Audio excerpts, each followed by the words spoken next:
ആകാശവാണി. നമസ്കാരം. വാർത്തകൾ വായിക്കുന്നത് ബിന്ദു.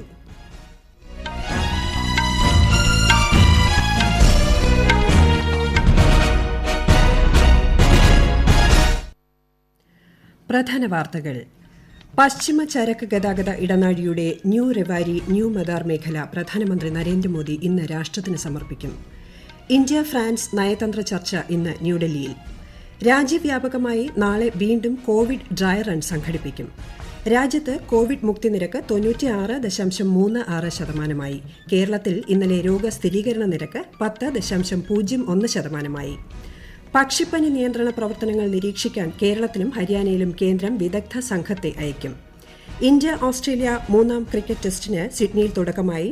മഴ തടസ്സം സൃഷ്ടിക്കുന്നു. വാർത്തകൾ വിശദമായി. പശ്ചിമ ചരക്ക് ഇടനാഴിയിലെ ന്യൂ റെവാരി ന്യൂ മദാർ മേഖല പ്രധാനമന്ത്രി നരേന്ദ്രമോദി ഇന്ന് രാജ്യത്തിന് സമർപ്പിക്കും. ഹരിയാന, രാജസ്ഥാൻ സംസ്ഥാനങ്ങളിലായാണ് 306 കിലോമീറ്റർ നീളമുള്ള ഇടനാഴി. ന്യൂ അതേലിയിൽ നിന്ന് ന്യൂ കിഷൻഗഡ് വരെ സർവീസ് നടത്തുന്ന 1.5 കിലോമീറ്റർ നീളമുള്ള ഇലക്ട്രിക് ട്രാക്ഷനോടുകൂടിയ ലോകത്തെ ആദ്യ double stack long haul container ട്രെയിനും പ്രധാനമന്ത്രി വീഡിയോ കോൺഫറൻസിംഗിലൂടെ ഫ്ളാഗ് ഓഫ് ചെയ്യും. നിലവിൽ ഇന്ത്യൻ റെയിൽവേക്ക് കീഴിൽ സേവനം നടത്തുന്ന ട്രെയിനുകളുടെ 4 ഇരട്ടി കണ്ടെയ്നർ യൂണിറ്റുകൾ double stack long haul container ട്രെയിനിൽ വഹിക്കാനാകും. ഇന്ത്യയും ഫ്രാൻസും തമ്മിലുള്ള വാർഷിക തന്ത്രപ്രധാന ചർച്ച ഇന്ന് ന്യൂഡൽഹിയിൽ നടക്കും. ചർച്ചയിൽ ദേശീയ സുരക്ഷാ ഉപദേഷ്ടാവ് അജിത് ഡോവൽ ഇന്ത്യൻ സംഘത്തെ നയിക്കും. ഫ്രഞ്ച് പ്രസിഡന്റിന്റെ നയതന്ത്ര ഉപദേഷ്ടാവ് ഇമാനുവൽ ബോൺ ഫ്രഞ്ച് പ്രതിനിധിയായി പങ്കെടുക്കും. ഉഭയകക്ഷി ബന്ധം ഉൾപ്പെടെ വിവിധ ആഗോള വിഷയങ്ങൾ ഇരു രാജ്യങ്ങളും ചർച്ച ചെയ്യുമെന്ന് വിദേശകാര്യ മന്ത്രാലയം അറിയിച്ചു. ലഡാക്കിന്റെ വികസനത്തിനും ലഡാക്ക് പൈതൃക സംസ്കാരത്തിന്റെ സംരക്ഷണത്തിന് സർക്കാർ പ്രതിജ്ഞാബദ്ധമാണെന്ന് കേന്ദ്രമന്ത്രി അമിത്ഷാ. ലഡാക്കിന്റെ 10 അംഗ പ്രതിനിധി സംഘം കഴിഞ്ഞ ദിവസം ന്യൂഡൽഹിയിൽ അമിത്ഷായെ സന്ദർശിച്ചിരുന്നു. വിശദാംശങ്ങളിലേക്ക്. ലഡാക്കിന്റെ ഭൂമിശാസ്ത്രപരമായ പ്രത്യേകതകളും പ്രാധാന്യവും കണക്കിലെടുത്ത് ലഡാക്കിലെ ഭാഷ, സംസ്കാരം, പ്രദേശത്തിന്റെ സംരക്ഷണം, വികസന പ്രവർത്തനങ്ങളിലെ ജനപങ്കാളിത്തം, തൊഴിൽ സംരക്ഷണം, ജനസംഖ്യയിലെ മാറ്റങ്ങൾ എന്നിവയുമായി ബന്ധപ്പെട്ട വിഷയങ്ങൾ ആഭ്യന്തരമന്ത്രി അമിത്ഷായും പ്രതിനിധികളും ചർച്ച ചെയ്തു. ലഡാക്കിൽ കേന്ദ്രഭരണ പ്രദേശത്തിന്റെ പദവി നൽകിക്കൊണ്ട് ലഡാക്കിലെ ജനങ്ങളുടെ ദീർഘകാല ആവശ്യങ്ങളോട് നരേന്ദ്രമോദി സർക്കാർ പ്രതിജ്ഞാബദ്ധത പാലിച്ചിട്ടുണ്ടെന്ന് ആഭ്യന്തരമന്ത്രി പറഞ്ഞു. പ്രശ്നങ്ങൾക്ക് ഉചിതമായ പരിഹാരം കണ്ടെത്തുന്നതിന് ആഭ്യന്തര സഹമന്ത്രി ജി കിഷൻ റെഡ്ഡിയുടെ നേതൃത്വത്തിൽ ഒരു സമിതി രൂപീകരിക്കാൻ യോഗത്തിൽ തീരുമാനമായി. ഇന്നലെ ആഭ്യന്തരമന്ത്രിയെ സന്ദർശിച്ച പ്രതിനിധി സംഘത്തിലെ അംഗങ്ങൾ, ലഡാക്കിലെ ജനപ്രതിനിധികൾ, ലഡാക്ക് സ്വയംഭരണ ഹിൽ ഡെവലപ്മെന്റ് കൌൺസിൽ അംഗങ്ങൾ, ഇന്ത്യ സർക്കാരിനെയും ലഡാക്ക് ഭരണകൂടത്തെയും പ്രതിനിധീകരിക്കുന്ന എക്സ് ഒഫീഷ്യോ അംഗങ്ങൾ എന്നിവരടങ്ങുന്നതാണ് സമിതി. News desk, Akashvani. രാജ്യം വീണ്ടും കോവിഡ് വാക്സിന്റെ ഡ്രൈ റൺ നടത്തുന്നു.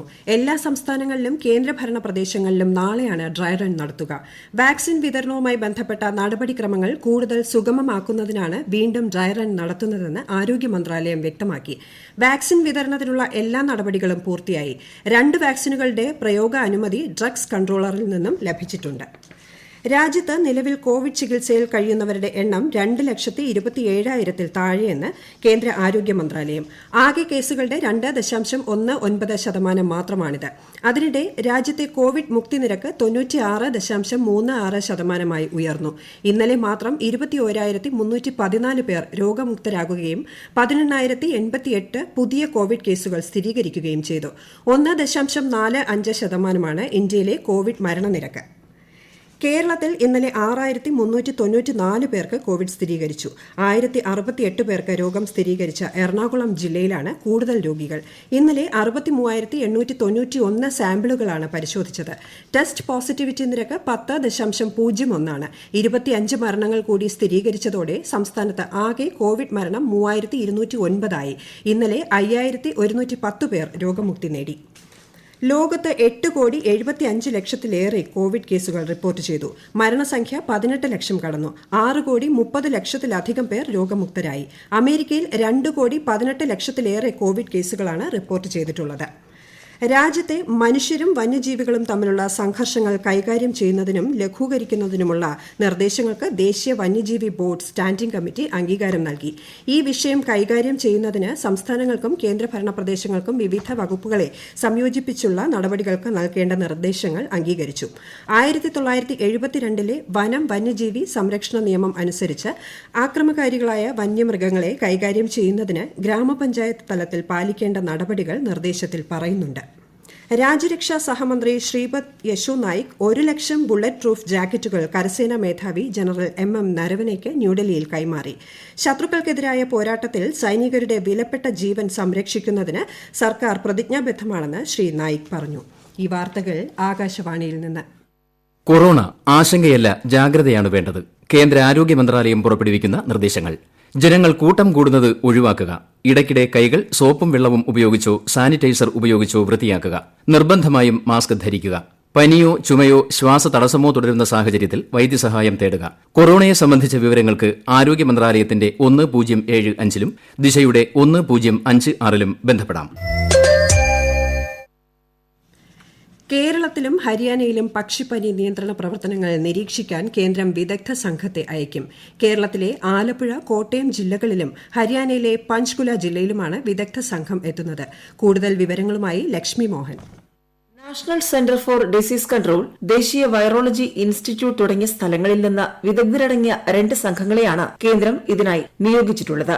പക്ഷിപ്പനി നിയന്ത്രണ പ്രവർത്തനങ്ങൾക്ക് സംസ്ഥാനങ്ങളുടെ ആരോഗ്യവകുപ്പിന് മാർഗനിർദ്ദേശം നൽകുന്നതിനും കേന്ദ്ര സഹായവും പൊതുജനാരോഗ്യവും ഉറപ്പുവരുത്തുന്നതിനുമാണ് വിദഗ്ധ സംഘം എത്തുന്നത്. കേരളത്തിലെ ആലപ്പുഴ, കോട്ടയം ജില്ലകളിൽ നിന്നുള്ള ചത്ത താറാവുകളുടെ സാമ്പിളുകളിൽ നിന്നും പക്ഷിപ്പനി നേരത്തെ സ്ഥിരീകരിച്ചിരുന്നു. ഇതിനു പുറമെ മധ്യപ്രദേശിലും രാജസ്ഥാനിലും ഹിമാചൽ പ്രദേശിലും ഇപ്പോൾ രോഗം സ്ഥിരീകരിച്ചിട്ടുണ്ട്.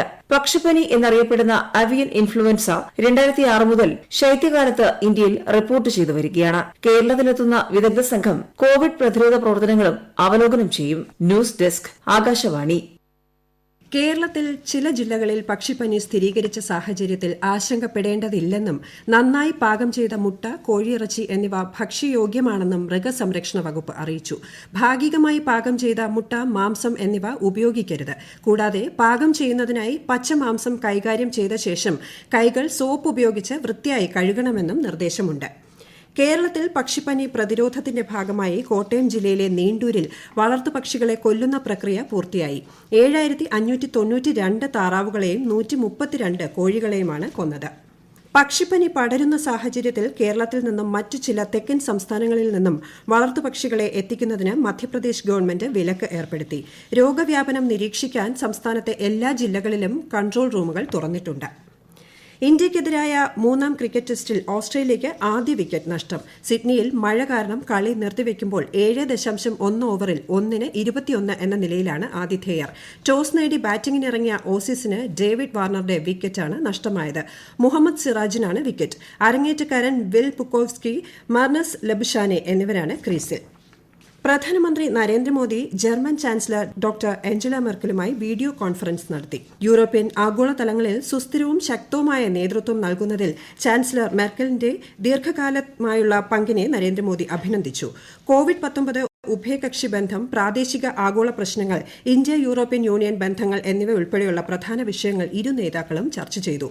ഇന്ത്യയിലെ വാക്സിൻ വികസനവുമായി ബന്ധപ്പെട്ട വിഷയങ്ങൾ പ്രധാനമന്ത്രി നരേന്ദ്രമോദി ജർമ്മൻ ചാൻസലർ മെർക്കലിനു വിശദീകരിച്ചു. UN സുരക്ഷാ സമിതിയിൽ ആഫ്രിക്കൻ രാജ്യങ്ങൾക്ക് സ്ഥിരം പ്രാതിനിധ്യം ലഭിക്കാത്തതിൽ ആത്മപരിശോധന നടത്തണമെന്ന് ഇന്ത്യ.